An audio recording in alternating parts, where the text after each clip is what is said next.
স্বাধীনতার পর দেশে যখন গণতন্ত্র ও সার্বভৌমত্বকে ভুলুণ্ঠিত করার ষড়যন্ত্র চলছিল, ঠিক সেই সময় জিয়াউর রহমান সিপাহী জনতার বিপ্লবের মাধ্যমে রাষ্ট্রীয় ক্ষমতায় আসেন।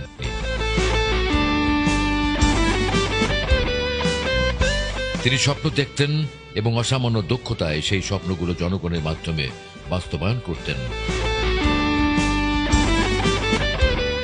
এই বিপ্লবী মহান নেতা তিনি বাংলাদেশে দায়িত্বভার যখন গ্রহণ করেন, তখন সেই সময়টা ছিল একেবারে একটা চ্যালেঞ্জিং সময়। ধ্বংসস্তূপ থেকে শহীদ প্রেসিডেন্ট জিয়াউর রহমান তার অসাধারণ দক্ষতা এবং রাষ্ট্রনায়ক হিসেবে তার যে মেধা, সেই মেধাকে কাজে লাগিয়ে অতি অল্প সময়ের মধ্যে তিনি বাংলাদেশকে একটা সমৃদ্ধি অর্জনের, একটা মর্যাদার আসনে প্রতিষ্ঠা করবার একেবারে সোপানটা, তার ভিত্তিটা তিনি তৈরি করেন।